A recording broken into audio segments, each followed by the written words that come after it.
Sky Sport done an article on Leon Edwards, and Sky Sport that's a real publication. I mean, not for nothing. They come with credibility. They got a lineage. They got a bunch of clicks. They have several different platforms and avenues to do it. And they did an interview with Leon Edwards. Great opportunity, right? So they caption it with a headline. Oh, I'm going to read it to you. But this is the caption of the headline. And I quote, Leon Edwards wants winner of Strickland versus DDP for UFC 300. Well, that's very interesting to me.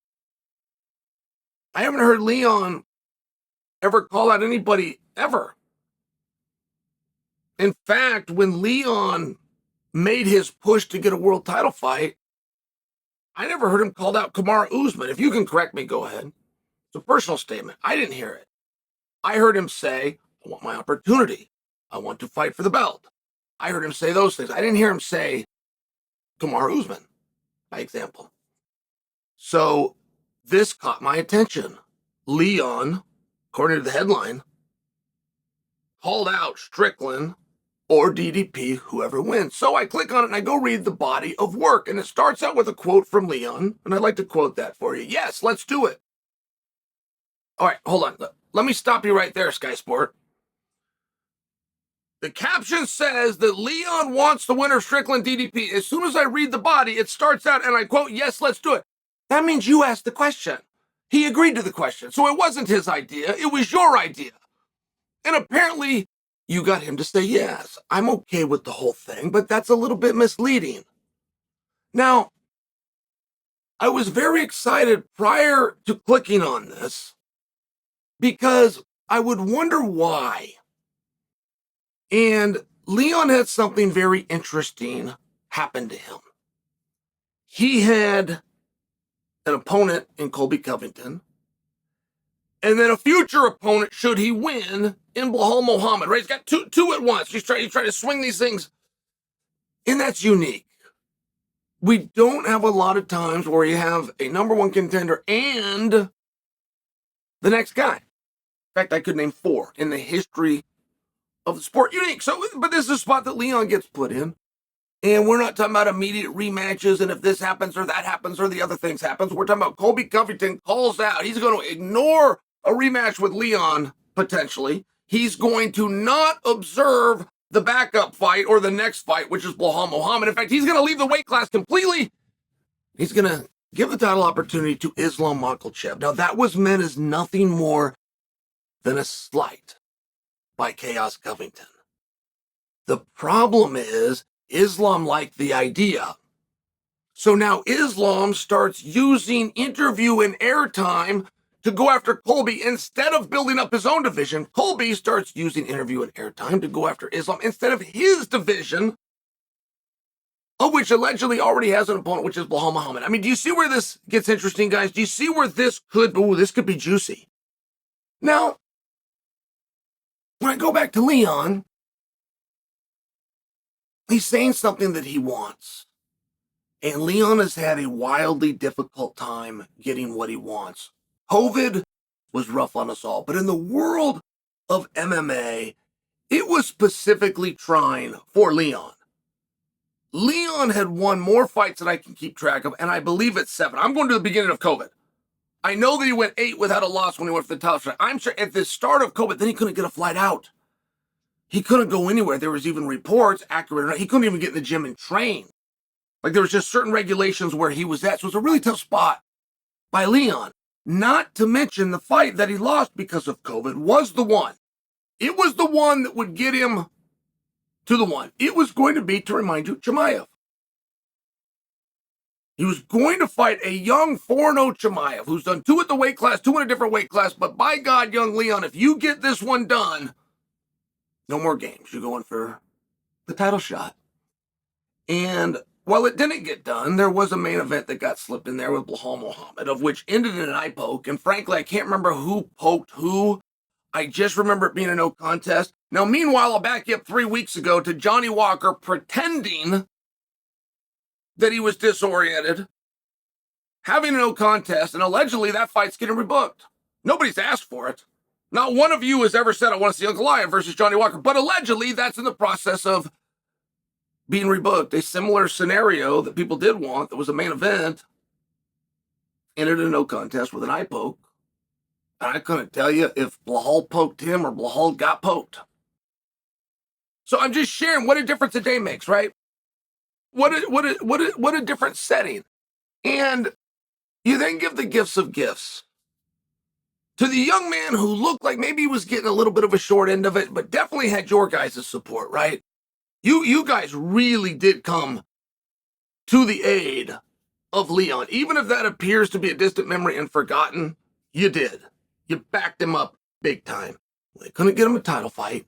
They did something else massive. Not only did he have a main event on ESPN, he rolled into a co-main event spot, but it was opposite Nate Diaz. The co-main event, but it was the biggest fight of the night. It's the one people came to see. I was there live. There was no reception like this. In fact, it was so coveted, they even, to hell with protocol, we're going to make this one 5 rounds. So we're trying to give something to Leon. That's why we're trying. Got him out of his country, got some money, saying, got him into a main event. Who cares what happened in the main event? You poked me, I poked you. Forget the whole thing. Going to something really big out here in Texas called Nate Diaz. Let's parlay that right into a world title fight. And that's because of you guys. You guys went out, you did a great job, and you got behind a guy, and you did the right thing. But the moment that that title was won, the moment it was won, with the head kick heard around the world,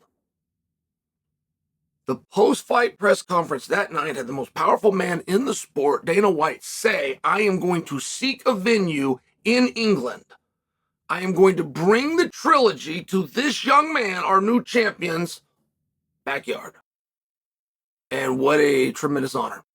It was not scheduled. It wasn't, let's look down the road. It ended up being in March of this year. It wasn't, let's look down the road and see when we can get to England. It was, hey, team, go find a place in England where I can show this guy. What a big deal. And that was 3 for 3. When the fight with Chimaev got booked, it was, well, hey, if you do this, you get one. But it was still met with some resistance. Leon was ranked number 3. Chimaev had a bunch of hype, but he was 4-4 in 2 different weight classes. Or I apologize, 4-0, but 2 in this weight class, 2 in that weight class. He had absolutely no ranking. It did feel as a way of sweeping a guy. Whether that's the truth or not, it did feel that way. So whether that fight materialized or not, a main event did, followed by Nate Diaz, followed by a world title, followed by a world title in your own hometown. I mean, not for nothing. Whatever grievances or wrongs the MMA powers did to Leon, they made up for. Can we all agree on that? Okay. Because at the post-fight press conference, in the trilogy fight, in his backyard, done special for him, he turned down a fight with Colby Covington. It was one of those very rare opportunities where at the post-fight press conference, when Dana gets asked what next, he has an answer that isn't, let's see what happens.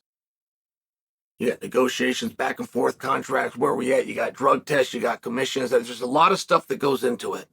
This was one of the rare occurrences where Dana could answer the question. He could do it on good authority, and we can start the press tour because Colby Covington happens to be right there. He flew out, he's in shape, he's licensed, he's on weight as of yesterday. So we'll move forward, and this is what we're going to do. And at that press conference, Leon said no. And not only did he say no, 2 months later, which now brings you to May, Leon wasn't only still on no, he was bringing in Muhammad. They started teaming up and working together, trying to get Colby pushed out. Now, I don't know what's taken us till December. I don't know what would take us from March to December. I mean, I must admit that I don't actually know. But I know a fight was announced that it was going to happen in March. I know Colby never blinked. I know there's never been a report from Leon's side that he was hurt and or sick. But you get 3 fights a year and he's only going to have 2. And I am guessing, I admit that. But I'm guessing that you couldn't get the match done, which represents the only thing that you've ever asked the guy to do. All these things that you did for him, #1 contenders match, and not even have to do it, worldwide leader of ESPN main event, Nate Diaz in a co-main that we're going to elevate to 5 round, world title fight, another world title fight in your hometown. Like, it would seem like when you get asked to do something, the answer would be yes, but it wasn't yes. It wasn't yes. So to come out and say, I want to fight Strickland or Plessi, that sounds like a favor. That sounds like something that you build up goodwill. There's other people that have had champ opportunities, but if you look in their history, there was a lot of goodwill. It was not just an opportunity that they took because it was good for them. And it's simply food for thought. I don't have an overarching moral to this story. But to have an opportunity like Sky TV and to use that to go after an unknown opponent, one of two guys, an absolutely unknown opponent, in a weight class you've never delved in, while being armed, one of the few guys that's armed, with what's next if you win, which happens to be Blahal, having an opportunity to go out and build something that you could actually functionally have and possess, but not electing to do it, going in a direction that is a complete waste of time. Took me 10 minutes, 55 seconds to tell you that story.